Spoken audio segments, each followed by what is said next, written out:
Hello students, तो फिर अभी शुरू करेंगे our next concept that is lorry-Bronsted theory of acids and bases. अभी लास्ट टाइम आपने देखा था Arrhenius theory of acids and bases, और हमने ये भी देखा था कि उसके अंदर कुछ लिमिटेशंस थी और कुछ पॉइंट्स थे जो अरेनियस एक्सप्लेन कर सकता नहीं था। तो अब जो नेक्स्ट सबसे अच्छा कंसेप्ट आता है एसिड बेस थ्योरी को एग्जाम्प्लीफाई करने वाला, वो है लॉरी-ब्रोंस्टेड थ्योरी।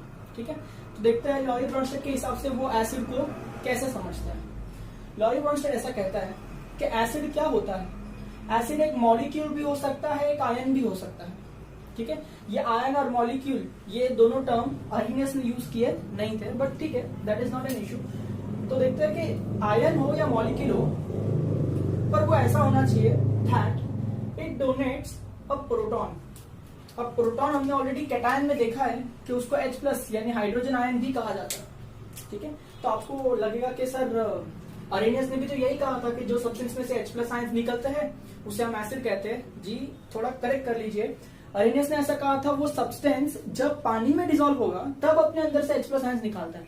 ठीक है, उसने विदाउट एक्वस मीडियम के लिए कुछ भी बताया नहीं था। ठीक है, तो ध्यान रखना, एसिड लॉरी-ब्रोंस्टेड ने ऐसा नहीं बोला कि एक्वस मीडियम में होना जरूरी है। उसने कहा है कि जो सब्सटेंस अपने अंदर से प्रोटॉन को डोनेट कर देता है उसे हम क्या कहते हैं, एसिड। यानी शॉर्ट टर्म में अगर हम देखें तो proton donors are called as Lowry Bronsted acid, या सिंपली आप एसिड भी बोल सकते हैं। ठीक है, तो अब जो लॉरी-ब्रोंस्टेड है ये बेस को कैसे समझता है। ठीक है, बेस एसिड का ऑपोजिट होता है। अगर ये डोनर है तो ये एक्सेप्टर होगा, अगर ये प्रोटॉन को डोनेट कर रहा है तो ये प्रोटॉन को एक्सेप्ट कर रहा होगा। ठीक है, द मॉलिक्यूल और an ion that accepts a proton या H+ आयन ऐसे भी बोल सकते हैं। ठीक है, उसे हम बेस कहते हैं according to Lowry Bronsted. That is proton acceptor को लॉरी-ब्रोंस्टेड बेस भी कहा जाता है। ठीक है, इसी के अलावा उसने एक बहुत ही बेहतरीन कंसेप्ट यहां पर दिया है अपने को, that is conjugate acid base pair. ठीक है, ये concept very very important from exam point of view या एंट्रेंस पॉइंट ऑफ व्यू। ये क्या बोलता है कि जब भी एसिड और बेस के बीच में रिएक्शन होंगे, ठीक है, ये कॉन्जुगेट एसिड बेस पेयर की बात कब करेंगे, जब एसिड रिएक्ट्स विद बेस। ठीक है, जब एसिड किससे रिएक्ट कर जाए बेटा, बेस से रिएक्ट कर जाए, तो आपको कॉन्जुगेट एसिड बेस पेयर्स मिलते हैं। ठीक है, the pair that differs each other by a proton. ऐसी जोड़ी जिनके अंदर सिर्फ एक प्रोटॉन का फर्क है, ऐसी जोड़ी को हम कहते हैं कॉन्जुगेट एसिड बेस पेयर। ठीक है, तो अब ये सब थियरी हमने देख ली, इसकी पोस्टुलेट्स देख लिए। अब इसको अप्लाई करके मैं आपको अच्छे से इल्यूस्ट्रेट करके बताऊंगा कि एक्चुअली लॉरी-ब्रोंस्टेड कहना क्या जाता है। ठीक है, तो इसका इल्यूस्ट्रेशन करने के लिए मुझे एक एग्जांपल लेना पड़ेगा। ठीक है, तो उस एग्जांपल को देखते हैं। जैसे मैंने एग्जांपल में लिया HCl, हाइड्रोक्लोरिक एसिड नाम है इसका। ठीक है, HCl को मैंने रिएक्ट करवा दिया अमोनिया से, अमोनिया इज NH3। ठीक है, तो जब ये रिएक्शन फॉरवर्ड डायरेक्शन में चलेगा तो ये दोनों आपस में रिएक्ट करेगा और क्या बनाता है, ये बनाता है NH4+ ammonium cation plus Cl- anion। ठीक है, और यही रिएक्शन जब बैकवर्ड डायरेक्शन में चलेगा, मतलब NH4+ Cl- का अगर बैकवर्ड डायरेक्शन लिखे, उल्टा रिएक्शन लिखे, तो ये दोनों कंबाइन होकर के HCl और NH3, एक्चुअली नॉट कंबाइन नहीं बोलना चाहिए, डिसोसिएट होकर के HCl और NH3 मॉलिक्यूल बनाते हैं। ठीक है, this is forward direction, this is backward direction. ठीक है, अब इस रिएक्शन के अंदर हम लोग को ये थियरी अप्लाई करनी है और पहचानना है कि एसिड और बेस क्या है। ठीक है, अब ध्यान से देखें तो if you check this species with this species, ठीक है, ध्यान से देखें, और you see this species with this species. ठीक है, अब हो क्या रहा है, यहां पर से जो H है वो अमोनिया को जा रहा है, जो H+ आयन है HCl में से निकल करके NH3 के पास जा रहा है। तभी तो NH3 में एक H+ आएगा, इसके लिए NH4 और प्लस चार्ज की वजह से प्लस चार्ज आ जाएगा, क्योंकि पहले से न्यूट्रल था। और यहां पर देखो, यहां से H+ निकल जाएगा तो Cl- बचेगा कि नहीं, पॉजिटिव चार्ज निकल जाएगा तो एक -1 चार्ज बचेगा, क्योंकि नेट चार्ज पहले से 0 था। पॉजिटिव निकल जाने के बाद, एक पॉजिटिव निकल जाने के बाद एक नेगेटिव बचता है कि नहीं। तो इस तरह से ये रिएक्शन हुआ। ठीक है, तो यहां पर देखो, इन दोनों में अगर मैं आपसे क्वेश्चन पूछूं कि इन दोनों के अंदर हु इज प्रोटॉन डोनर, यानी किसने H प्लस आयंस को डोनेट कर दिया, तो आपका आंसर आएगा HCl। HCl ने H प्लस आयंस को डोनेट कर दिया, तो इसे मुझे क्या कहना चाहिए, एसिड कहना चाहिए। बात समझ में आई। अगर मैंने आपसे पूछा कि इन दोनों में किसने प्रोटॉन को एक्सेप्ट किया, अपने अंदर खींच लिया, तो आपका आंसर आएगा NH3। तो लॉरी ब्रॉन्स्टेड के डेफिनेशन के हिसाब से मुझे इसे बेस कहना चाहिए। आपको बात समझ में आई है ना। एसिड H प्लस आयंस को डोनेट करता है और बेस H प्लस आयंस को एक्सेप्ट कर लेता है, ठीक है। और तो और अगर हम लोग अभी इस समय बैकवर्ड डायरेक्शन की बात करते हैं, बैकवर्ड डायरेक्शन यानी ये दोनों मिलकर के HCl और NH3 बना रहे हैं, ठीक है। तो आप ध्यान से देखो क्या हो रहा है, जब ये दोनों मिलकर के ये दोनों बना रहे हैं, तो हमने क्या ऑब्जर्व करा कि यहां से यहां पर H प्लस आयंस जा रहे हैं, समझ पा रहे हो ना। यहां से H प्लस आयंस निकल करके यहां आ जाएगा, तो ये HCl बन जाएगा और ये NH3 बन जाएगा, जो कि इस तरफ दिखाई पड़ रहा है कि नहीं। यहां से H प्लस निकल जाएगा यानी पॉजिटिव चार्ज चले जाएगा, तो चार्ज क्या बचेगा, नेगेटिव, और पहले से क्या था पॉजिटिव, इसलिए क्या हो जाएगा 0, तो NH3 0 विद नो चार्ज। यहाँ पर सेम में देखो एक -1 है और H प्लस आ जाएगा, तो बैलेंस होकर के क्या बना देगा HCl, है कि नहीं। तो इसमें अगर मैं आपसे क्वेश्चन पूछूं कि बच्चा बताओ इसके अंदर किसने प्रोटॉन को डोनेट किया, तो आपका जवाब आएगा NH4 प्लस आयन ने प्रोटॉन को डोनेट करके Cl माइनस को दे दिया। तो ये प्रोटॉन डोनर है। प्रोटॉन डोनर बोले तो कौन, एसिड, तो मुझे ये लिखना चाहिए कि ये तो एसिड है ना। और अगर मैं आपसे कहूं कि इसने H प्लस आयंस को एक्सेप्ट किया है, यानी डेफिनेशन के हिसाब से ये क्या हो जाएगा, बेस हो जाएगा। Very easy to understand. अब इस पूरे रिएक्शन के अंदर आपने कंसेप्ट अप्लाई किया लॉरी ब्रॉन्स्टेड का, एसिड और बेस को फाइंड आउट कर लिया, ठीक है। पर आप अगर ध्यान से देखें तो कॉन्जुगेट एसिड बेस पेयर इससे आपको समझ में आएगी। एसिड रिएक्ट्स विद बेस, देखो acid reacts with base to produce कुछ तो बना, और बैकवर्ड रिएक्शन में भी देखो acid reacts with base to form something. अब इसके अंदर एसिड बेस पेयर क्या है, देखो the pair that differs each other by a proton, है ना, ठीक है। तो इसके अंदर आपने अच्छे से अप्लाई किया डेफिनेशंस और आपको आंसर मिल गया कि फॉरवर्ड डायरेक्शन के चलते ये एसिड और बेस होगा, ये बेस होगा, और बैकवर्ड रिएक्शन के चलते ये एसिड और ये बेस होता है, ठीक है। लेकिन अगर आप इस पूरे ओवरऑल रिएक्शन को देखते हैं, ठीक है, तो आपको मिलेगा एसिड बेस, यानी पूरे रिएक्शन में आपको 2 बार एसिड और 2 बार बेस मिल रहा है, ठीक है। तो मैं जस्ट एक नोटेशन कर देता हूं जिसके मदद से मैं आपको आगे का कंसेप्ट एक्सप्लेन करता हूं। मैं लिख देता हूं 1 2 2 1, ठीक है, 1 2 2 1, ठीक है। अब मैं क्या करूंगा, आपको एक्सप्लेन करता हूं कि कॉन्जुगेट एसिड बेस कैसे करते हैं। देखो ये क्या होता है बेटा, एक पेयर होता है, ठीक है, जिसके अंदर डिफरेंस होता है।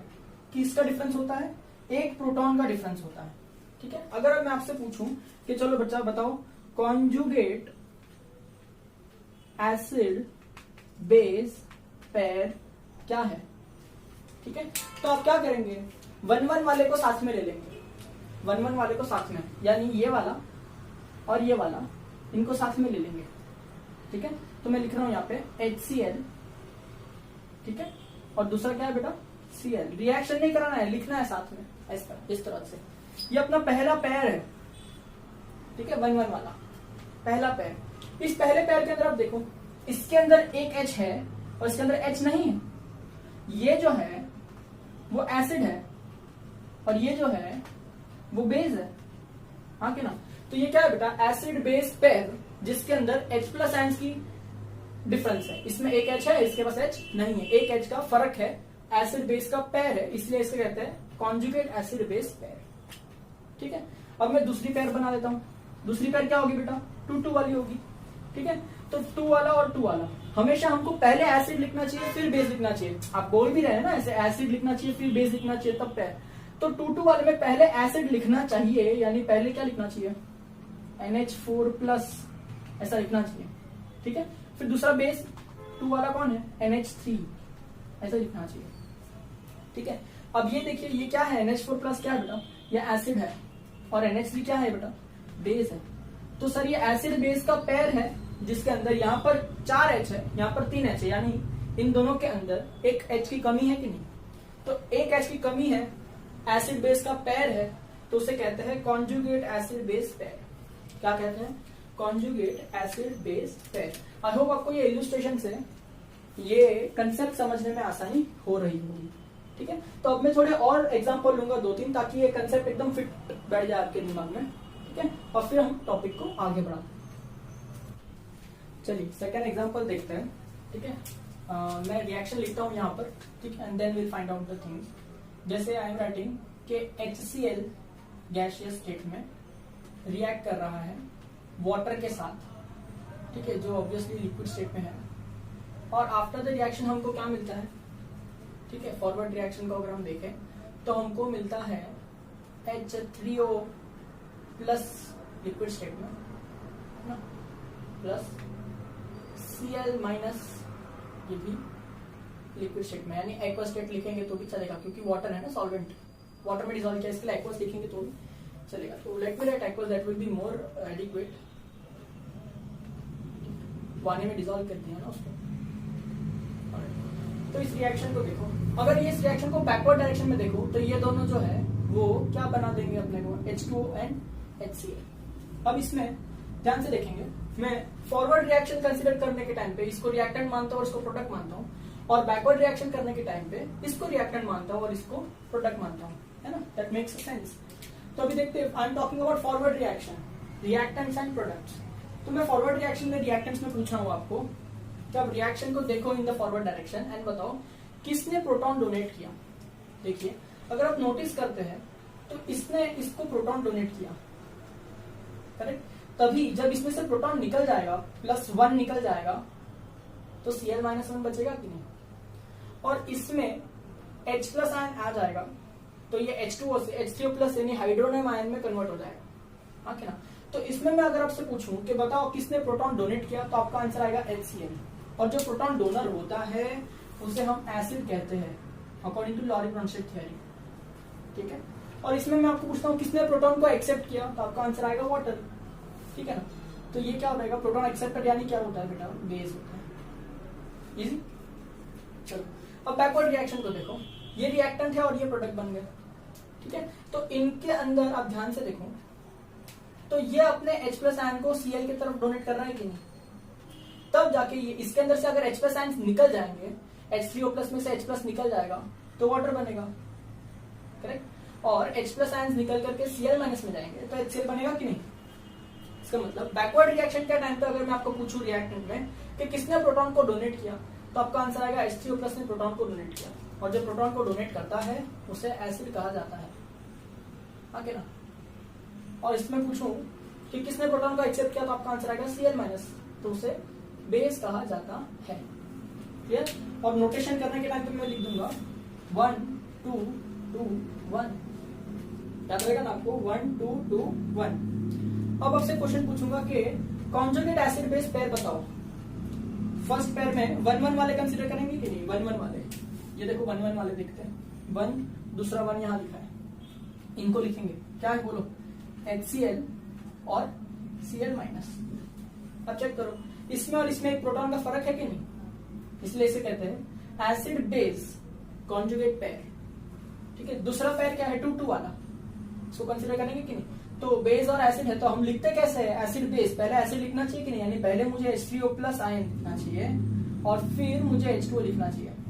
देखो इन दोनों के अंदर एक H का फर्क है कि नहीं, इसलिए ये क्या हो जाएंगे बेटा, कॉन्जुगेट एसिड बेस पेयर। ठीक है, अब सवाल यह है कि इसको पढ़ते कैसे हैं, इसको कैसे पढ़ते हैं, इसको पढ़ते हैं, ये क्या है, एसिड है कि नहीं, हाँ? और ये Cl- के साथ लिखा है ना अभी हम लोगों ने, तो इसे पढ़ते हैं कॉन्जुगेट एसिड, है ना, इसकी बात कर रहा हूं मैं। HCl को कैसे पढ़ते हैं, conjugate acid of Cl-। Correct, तो Cl- को कैसे पढ़ते हैं, Cl- कौन है, बेस है, तो इसे कैसे पढ़ते हैं, कॉन्जुगेट बेस ऑफ HCl, ऐसे पढ़ा जाता है। ठीक है, जैसे मैं अगर आपको पूछूं H3O प्लस को कैसे पढ़ेंगे, तो पहले आप ढूंढो H3O प्लस कौन है, एसिड है, तो क्या बोलना चाहिए, H3O plus is conjugate acid of H2O, है ना। और आपसे मैं पूछूं H2O कौन है, तो आप ढूंढो H2O कौन है, बेस है, करेक्ट। तो इसको क्या पढ़ना चाहिए, it is conjugate base of H3O plus, ऐसे पढ़ा जाता है, it is a way of representing. I hope आपको ये रिएक्शन समझ में आ रहा होगा।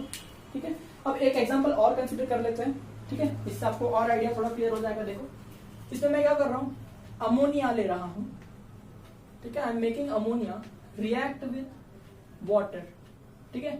अमोनिया गैसियस होता है, वाटर लिक्विड स्टेट में होता है, करेक्ट। तो फॉरवर्ड रिएक्शन अपने को क्या देगा, NH4 प्लस ऐसा देता है जो कि एक्वस स्टेट में आएगा, प्लस OH माइनस जो भी एक्वस स्टेट में आएगा, ठीक है। और बैकवर्ड रिएक्शन में ये दोनों आपस में रिएक्ट करके आपको H3O प्लस और वाटर देंगे, ठीक है।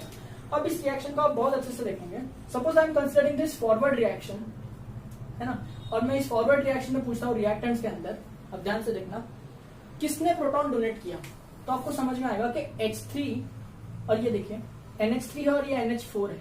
मतलब इस बार क्या हो रहा है बेटा, वाटर ने अपना प्रोटॉन अमोनिया को दिया है ना, ये अपने अंदर से H प्लस आयंस को निकाल रहा है ना, H2O में से H प्लस निकल गया तो OH माइनस ही बचेगा कि नहीं, है ना। अरे कॉमन सेंस है बेटा, देख H2O है ना, तो इसमें से H प्लस आयंस निकल गया तो OH माइनस आयंस ही बचेगा ना, करेक्ट है कि नहीं। और इसको अंदर H3 था, NH3, इसमें से H निकल करके इसमें गया तब तो NH4 प्लस हुआ। तो अगर मैं इसमें पूछूं कि हु इज प्रोटॉन डोनर, तो आपका आंसर आएगा ये, है ना। और जो प्रोटॉन डोनर होता है वो एसिड होता है, समझे बात को, है ना। कौन प्रोटॉन एक्सेप्ट कर रहा है, NH3 प्लस, तो ये क्या हो गया बेटा, बेस हो गया, समझ में आया। अभी देखिए इधर, अगर मैं बैकवर्ड रिएक्शन कंसीडर करता हूं, ठीक है, तो आपको कैसे समझेगा, ये किस में कन्वर्ट हो रहा है, NH3 में कन्वर्ट हो रहा है, मतलब इसने अपना प्रोटॉन निकाल करके OH को दे दिया कि नहीं, करेक्ट। NH4 प्लस अपना प्रोटॉन निकाल के OH को देगा तभी तो वाटर बनेगा कि नहीं। तो इस बैकवर्ड रिएक्शन के टाइम पे कौन प्रोटॉन डोनेट कर रहा है, NH4 प्लस, तो उसे क्या कहना चाहिए, जो प्रोटॉन डोनर होता है वो एसिड होता है, इसलिए एसिड कहना चाहिए, और जो प्रोटॉन एक्सेप्टर होता है उसे बेस कहना चाहिए, करेक्ट है कि नहीं। अब आपसे सवाल पूछता हूं कि चलो मुझे इसमें कॉन्जुगेट एसिड बेस पेयर ढूंढ करके बताओ, ठीक है। तो मैंने क्या करना चाहिए, सपोज अभी यहाँ पे मैंने 1 to 2 1 ऐसा सिस्टम नहीं यूज किया, तो फिर भी आपको कैसे पता चलेगा, तो आपको क्या करना है, आपको कोई भी एक स्पीसीज पकड़ लेनी है। समझो मैंने इस स्पीसीज को पकड़ लिया, इसको लिख देता हूं कि भाई ये NH3 को मैंने लिखा है, ठीक है। एक्चुअली ऐसे नहीं, ठीक है, थोड़ा इजी करते हैं, जैसे लिखा है वैसे लिखो। एसिड बेस कहाँ है ना, तो पहले कोई एक एसिड को पकड़ लो, ठीक है। अभी इन दोनों में से मैंने इस एसिड को पकड़ लिया, तो ये एसिड है, इसको मैं लिख देता हूं कि ये H2O लिखा है, ठीक है।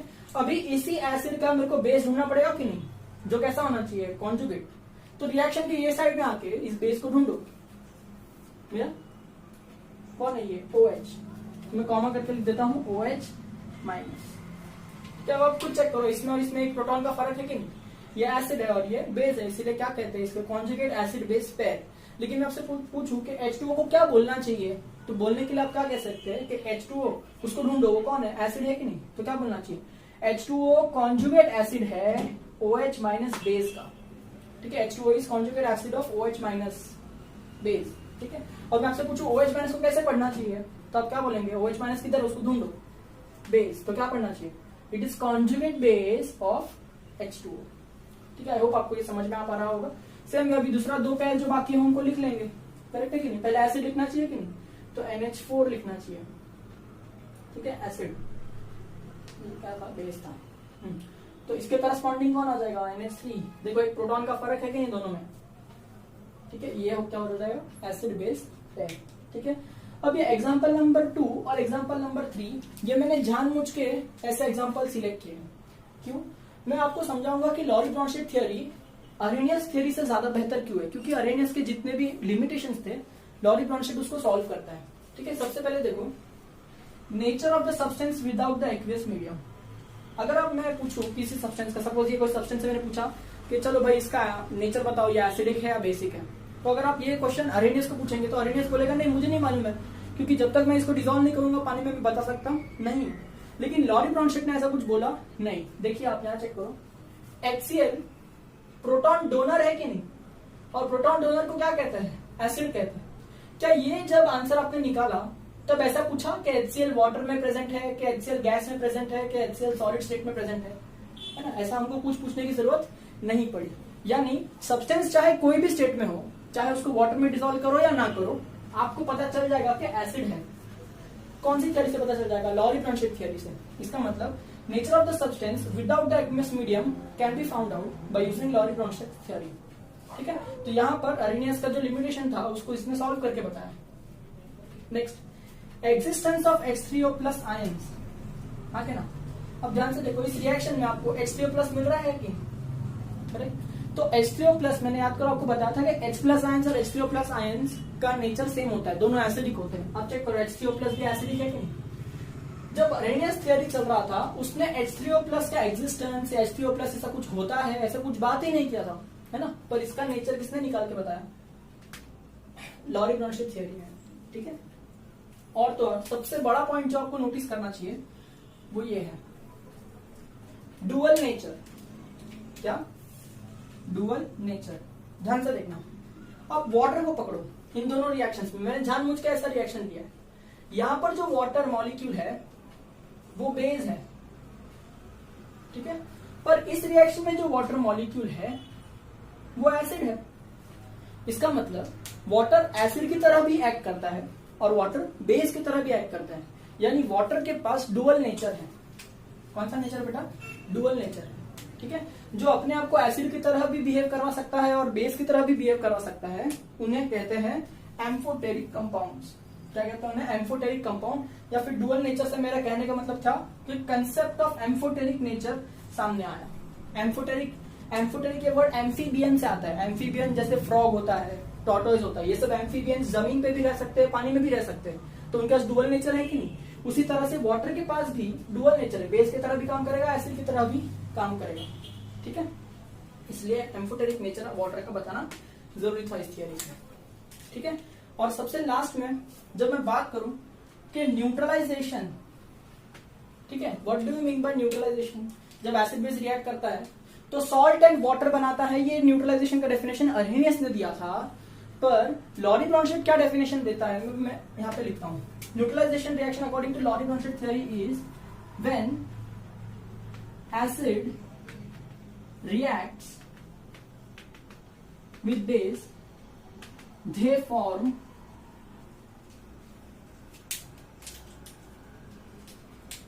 conjugate acid base pair, है ना। जब एसिड और बेस आपस में रिएक्ट करते हैं तो वो कॉन्जुगेट एसिड बेस पेयर बनाते हैं। ये डेफिनेशन न्यूट्रलाइजेशन की लॉरी ब्रॉन्स्टेड ने दी है। आई होप आपको अच्छे से लॉरी ब्रॉन्स्टेड थ्योरी समझ में आ गई रहेगी। ठीक है, तो अब मैं आपसे थोड़े ट्रिकी क्वेश्चन पूछता हूँ, थोड़े ट्रिक क्वेश्चंस हैं, आपको थोड़ा मजा आएगा सॉल्व करने में। और वो खत्म करते ही हम लोग third theory that is Lewis theory के ऊपर जाएंगे। ठीक है, ये थियरी ने अर्हेनियस थ्योरी को गलत प्रूव नहीं किया है, बस अर्हेनियस जो प्रूव नहीं कर पा रहा था उसको इसने सॉल्व करके बताया। तो दिस थियरी इज बेटर। चलो, कभी आपको एग्जाम में अगर ऐसा क्वेश्चन पूछे, find the conjugate acid of the following, यानी अभी आपको ये जो स्पीसीज दिखाई दे रही है इन सब का आपको कॉन्जुगेट एसिड ढूंढना है। ठीक है, तो कैसे करेंगे? तो सबसे पहले आप समझिए कि अगर आपको वो पूछ रहा है कि इसका आपको एसिड ढूंढना है, तो मैं पहले ऐसा एरो कर देता हूं, इसका आपको एसिड कॉन्जुगेट एसिड ढूंढना है। ठीक है, मतलब ये सब्सटेंस पहले से क्या होगा? बेस होगा कि नहीं, है ना। अगर इसका एसिड ढूंढने बोला है तो इसको क्या मानना चाहिए? बेस मानना चाहिए। ठीक है, अब यहाँ पे देखो कॉन्जुगेट एसिड बेस पेयर क्या होता है ना, it is a pair that differs in proton. तो इसमें और इसमें सिर्फ एक प्रोटॉन का फर्क होने वाला है। अब सवाल ये है कि इसमें ज्यादा प्रोटॉन होंगे कि इसमें ज्यादा प्रोटॉन होंगे।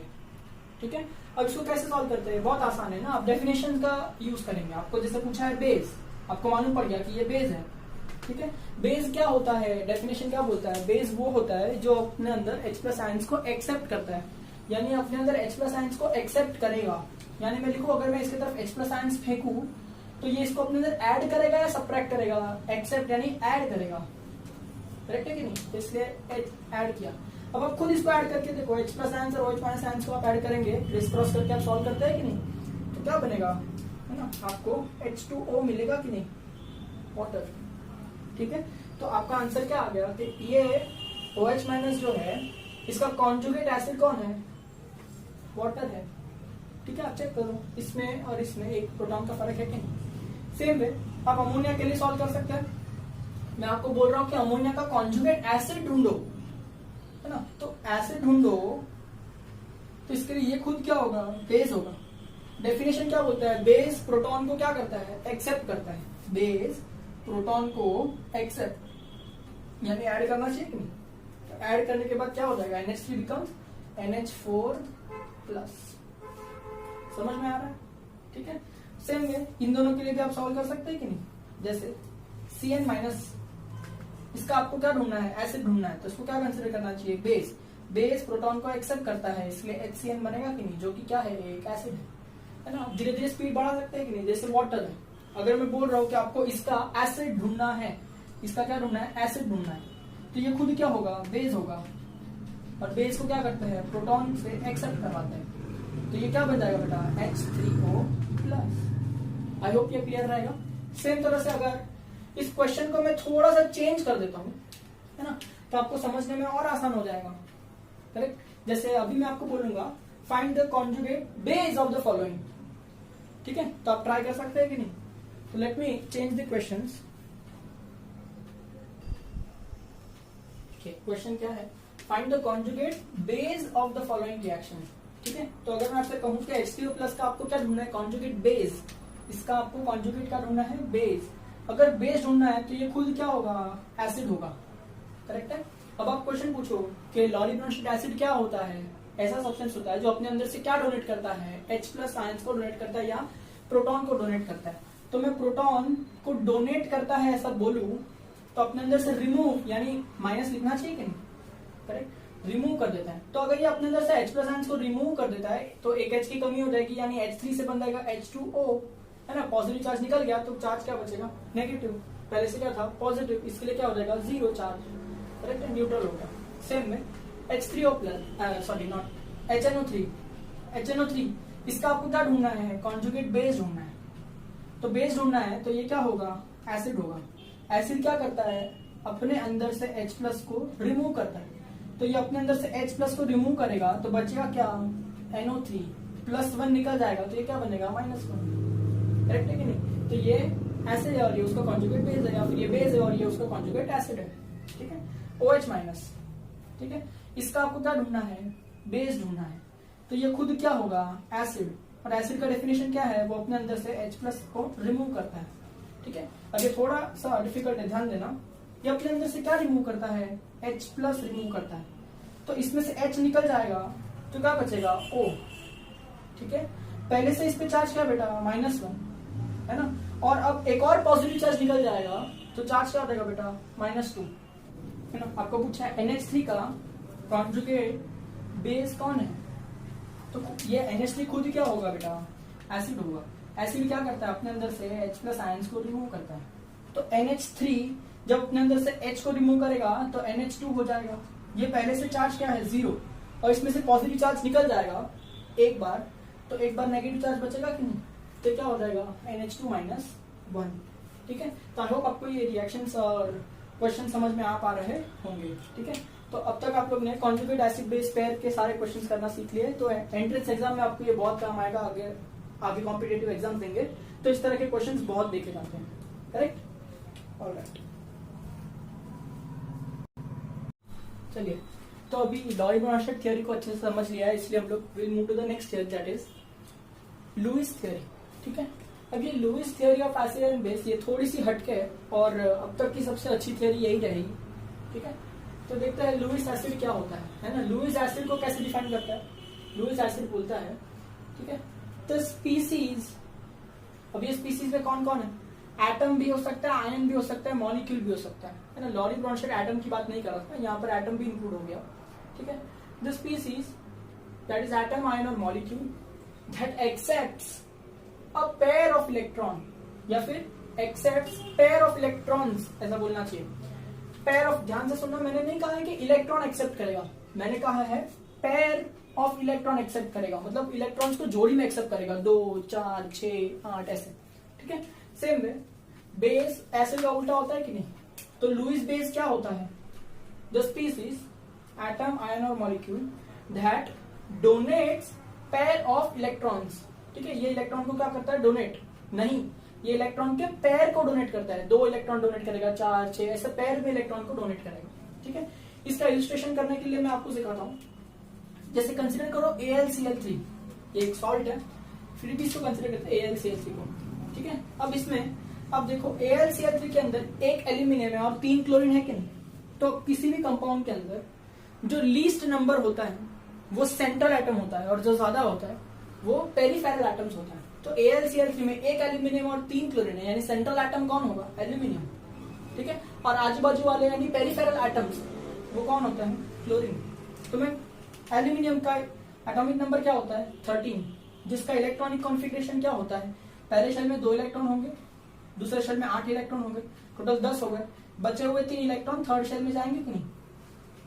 ठीक है, सेम वे क्लोरीन जो पेरिफेरल एटम है, ठीक है, आजू बाजू वाले, उसका एटॉमिक नंबर 17 है। तो कॉन्फ़िगरेशन क्या होता है? 2, 8, 7। करेक्ट है।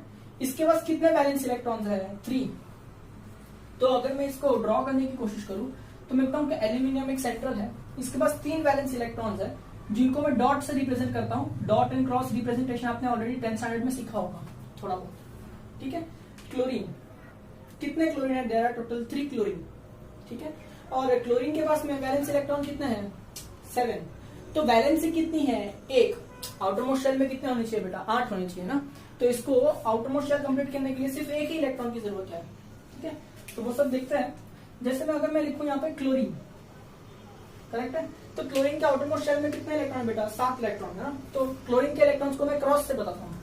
ठीक, क्लोरीन के इलेक्ट्रॉन कैसे बताया मैंने? क्रॉस से। तो ये हो गया 1 सेकेंड, हाँ, ये हो गया 1, फिर 2, 3, 4, 5, 6, 7। करेक्ट, ये एक क्लोरीन हो गया बेटा। सेम वे में दूसरा क्लोरीन होगा और तीसरा भी क्लोरीन होगा। करेक्ट है, इसके पास में भी आउटर मोस्ट शेल में 7 इलेक्ट्रॉन होंगे कि नहीं? 1, 2, 3, 4, 5, 6, 7। सेम इधर इसके पास में भी 1, 2, 3, 4, 5, 6, 7 इलेक्ट्रॉन आउटर मोस्ट शेल में है। ठीक है, तो अगर आप देखें इस पूरे कंपाउंड को AlCl3, ये पूरा एक कंपाउंड है, इसको अगर आप ध्यान से देखें तो क्लोरीन है ना, उसका ऑक्टेट कंप्लीट हो रहा है। देखो 7 इलेक्ट्रॉन्स उसके खुद के थे और 1 इलेक्ट्रॉन उसको एल्यूमिनियम शेयर करेगा, तो 7 और 1 कितने हो गए? 8। ऑक्टेट कंप्लीट हो गया। ठीक है, इस क्लोरीन का भी देखो ना, ऑक्टेट कंप्लीट हो रहा है, और इस क्लोरीन का भी देखो ना, ऑक्टेट कंप्लीट हो रहा है। करेक्ट है। तो अब आप ध्यान से देखेंगे तो सेंट्रल एटम जो एल्यूमिनियम है, क्या उसका ऑक्टेट कंप्लीट हो रहा है क्या? देखो 1, 2, 3 तो उसके खुद के थे, 4, 5 और 6। करेक्ट है। अगर एल्यूमिनियम का ऑक्टेट देखें तो कुछ इस तरह से है कि नहीं? करेक्ट, तो एल्यूमिनियम के पास में आउटर मोस्ट शेल में 3 खुद के और 3 क्लोरीन से आए हुए टोटल 6 ही इलेक्ट्रॉन है। करेक्ट है, होने कितने चाहिए? 8 है, कितने हैं? 6। तो 2 की कमी है ना। तो अगर मैं इसको 2 इलेक्ट्रॉन्स, ये 2 डॉट से बताया 2 इलेक्ट्रॉन इसके तरफ रखूं तो अपने ऑक्टेट को कंप्लीट करने के लिए ये 2 इलेक्ट्रॉन इसकी तरफ एक्सेप्ट कर लेगा कि नहीं? मतलब ये जो एल्यूमिनियम है, सेंट्रल एटम जो है, वो इलेक्ट्रॉन का एक पेयर यानी जोड़ी, एक पेयर ऑफ इलेक्ट्रॉन का मतलब होता है 2 इलेक्ट्रॉन। ठीक है, उसको एक्सेप्ट कर लेगा, है ना। इसलिए जो इलेक्ट्रॉन पेयर को एक्सेप्ट कर लेगा उसको क्या कहता हूं मैं? Lewis acid. तो ये जो पूरा कंपाउंड है AlCl3, ये एक तरह का लुईस एसिड है। क्या है बेटा? लुईस एसिड, जो सेंट्रल एटम अपने तरफ एक पेयर ऑफ इलेक्ट्रॉन को एक्सेप्ट कर लेता है। सेम वे अब मैं आपको इलस्ट्रेट करके बताऊंगा कि लुईस बेस क्या होता है। ठीक है, ये रब करता हूं और एक एग्जांपल से आपको लुईस बेस एक्सप्लेन करने की कोशिश करूंगा। तो अगला एग्जांपल देखते हैं इलस्ट्रेशन में, PCl5। ठीक है, फॉस्फोरस पेंटाक्लोराइड ऐसा नाम है इसका। तो इसमें सेंट्रल एटम कौन होगा? फॉस्फोरस, और बहुत सारे एटम क्लोरीन, इसके लिए उनको क्या कहेंगे? पेरिफेरल एटम्स, यानी आजू बाजू इर्द गिर्द वाले एटम्स। ठीक है, तो फॉस्फोर देखो उसका एटॉमिक नंबर क्या है? 15। तो इसका इलेक्ट्रॉनिक कॉन्फ़िगरेशन क्या आ जाएगा? 2, 8, 5, यानी इसके वैलेंस इलेक्ट्रॉन्स कितने हैं? 5। सेम दूसरा क्लोरीन है, इसका कॉन्फ़िगरेशन 2, 8, 7 होता है। तो इसके आउटर मोस्ट शेल में कितने इलेक्ट्रॉन्स है? 7। अब बीच में फास्फोरस होगा, सेंट्रल एटम है तो, और उसके वैलेंस इलेक्ट्रॉन्स को मैं डॉट से रिप्रेजेंट करता हूँ कि नहीं, 2 3 4 और ये 5, इस तरह से, ठीक है।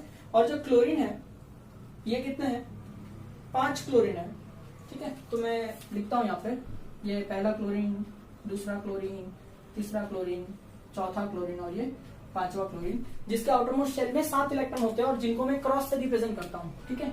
1 2 3 4 5 6 और ये 7, सेम वे 1 2 3 4 5 6 और ये 7, 1 2 3 4 5 6 7, सेम वे 1 2 3 4 5 6 7, ठीक है, सेम 1 2 3 4 5 6 और 7, समझे। तो इस कंपाउंड के अंदर अगर आप चेक करो तो क्लोरीन के ऑक्टेट कंप्लीट हो रहा है कि नहीं, देखो 7 उसके खुद के थे, क्लोरीन फास्फोर से आया कि नहीं, तो 8 हो गए कंप्लीट, ये देखो कंप्लीट ऑक्टेट, ये ऑक्टेट भी कंप्लीट हो जाएगा, हाँ के ना। सेम में देखो क्लोरीन के सारे ऑक्टेट कंप्लीट हो रहे हैं, करेक्ट है कि नहीं। अभी आप चेक करो फास्फोर का ऑक्टेट कंप्लीट हो रहा है कि नहीं, तो फास्फोर के पास कितना इलेक्ट्रॉन है, 5 इलेक्ट्रॉन खुद के और 5 क्लोरीन उसके साथ शेयर कर रहा है कि नहीं, ठीक है, इस तरह से कुछ। तो देखो 5 उसके खुद के हैं और 5 क्लोरीन के हैं, टोटल कितने इलेक्ट्रॉन्स हो गए बेटा, 10 इलेक्ट्रॉन्स हो गए। ओ ये तो ऑक्टेट से ज्यादा हो गए, ऑक्टेट में कितने होते हैं बेटा, 8 होते हैं, स्टेबल होने के लिए 8 होने चाहिए कि नहीं, इसमें कितने हैं, टोटल 10 है। तो अपने आप को स्टेबिलाईज करने के लिए 10 इलेक्ट्रॉन्स को कम करके ये क्या बना देगा, 8 इलेक्ट्रॉन्स बना देगा। तो 8 इलेक्ट्रॉन बनाने के लिए ये अपने अंदर से कितने इलेक्ट्रॉन्स रिमूव करेगा, 2 इलेक्ट्रॉन्स। 2 इलेक्ट्रॉन्स को समझो मैं डॉट से रिप्रेजेंट करता हूँ, 2 इलेक्ट्रॉन्स मतलब 1 पेयर ऑफ इलेक्ट्रॉन हुआ कि नहीं, हाँ के ना। तो ये एक पेयर ऑफ इलेक्ट्रॉन्स को अपने अंदर से रिमूव कर देगा, अपनी तरफ से डोनेट कर देगा, तब जाके इसका ऑक्टेट कंप्लीट हो जाएगा कि नहीं। तो ये जो कंपाउंड है अपने अंदर से इलेक्ट्रॉन्स को डोनेट करता है, इसलिए मैं इसे कहूंगा डोनर, ठीक है, इलेक्ट्रॉन पेयर डोनर। और इलेक्ट्रॉन पेयर जो डोनर होता है उसे कहते हैं लुईस बेस। और होप आपको दोनों के एग्जांपल से लुईस एसिड और लुईस बेस समझ में आ पा रहा होगा, ठीक है। एक शॉर्ट फॉर्म में आप समझ सकते हैं कि अगर किसी एटम का, ठीक है, ऑक्टेट इनकम्प्लीट है, ठीक है, अगर उसका ऑक्टेट इनकम्प्लीट है तो वो क्या करेगा, इलेक्ट्रॉन ऑब्वियसली पेयर, ऐसा लिखना चाहिए मुझे कि इलेक्ट्रॉन पेयर है ना, उसको क्या करेगा बेटा, एक्सेप्ट करेगा और अपने ऑक्टेट को कंप्लीट करेगा कि नहीं, ठीक है। एटम का अगर ऑक्टेट इनकम्प्लीट है तो वो इलेक्ट्रॉन पेयर को एक्सेप्ट करेगा और अपने ऑक्टेट को कंप्लीट करेगा। इसलिए ऐसे कंपाउंड्स को जिनमें ऑक्टेट इनकम्प्लीट होता है उन्हें कहते हैं लुईस एसिड, क्या कहते हैं, लुईस एसिड। सेम में अगर किसी एटम का जो ऑक्टेट है, ठीक है, वो एक्सपांडेड है, एक्सपांडेड का मतलब क्या, होना कितना चाहिए, 8, और उससे ज्यादा इलेक्ट्रॉन्स अगर प्रेजेंट है ना, एक्सपांडेड है, तो वो क्या करेगा, इलेक्ट्रॉन पेयर को डोनेट करेगा, है ना, इलेक्ट्रॉन पेयर डोनर, ऐसा लिखना चाहिए मुझे, ठीक है। और जो इलेक्ट्रॉन पेयर को डोनेट करता है उसे हम क्या कहते हैं, लुईस बेस कहते हैं, ठीक है। तो सारा खेल इधर देखो, ऑक्टेट कंप्लीट और ना एक्सपांडेड होने का है। अगर इनकम्प्लीट है ऑक्टेट तो लुईस एसिड है, अगर एक्सपांडेड है तो लुईस बेस है। अगर सर ऑक्टेट फुलफिल है, मतलब 8 इलेक्ट्रॉन चाहिए, 8 इलेक्ट्रॉन प्रेजेंट है, तो कुछ नहीं है, वो कंपाउंड एसिड भी नहीं है और बेस भी नहीं है अकॉर्डिंग टू लुईस, ठीक है। आई होप आपको लुईस की थ्योरी समझ में आई होंगी, ठीक है। ऐसे ये दोनों कंपाउंड ही नहीं, there are lots of other compounds which can act as Lewis acid and base. आपको मैं एग्जांपल देके बता सकता हूं, जैसे BeCl2 देखो, बेरिलियम डाइक्लोराइड, इसमें देखेंगे तो आपको समझेगा, क्लोरीन का तो ऑब्वियसली कंप्लीट हो जाएगा, है ना, पर बेरिलियम के पास में there are total only 4 electrons और चाहिए उसको ऑक्टेट कंप्लीट करने के लिए, यानी बेरिलियम का ऑक्टेट इनकम्प्लीट है। तो ये जो कंपाउंड है इसमें जो सेंट्रल एटम है ये इलेक्ट्रॉन पेयर को एक्सेप्ट करेगा, इसलिए BeCl2 एसिडिक नेचर बताता है, ठीक है। तो ये जो कंसेप्ट है ये बिना हाइड्रोजन के या बिना OH- के या बिना एसिड बेस कॉन्जुगेट पेयर के आपको एसिड और बेस का नेचर एक्सप्लेन करता है।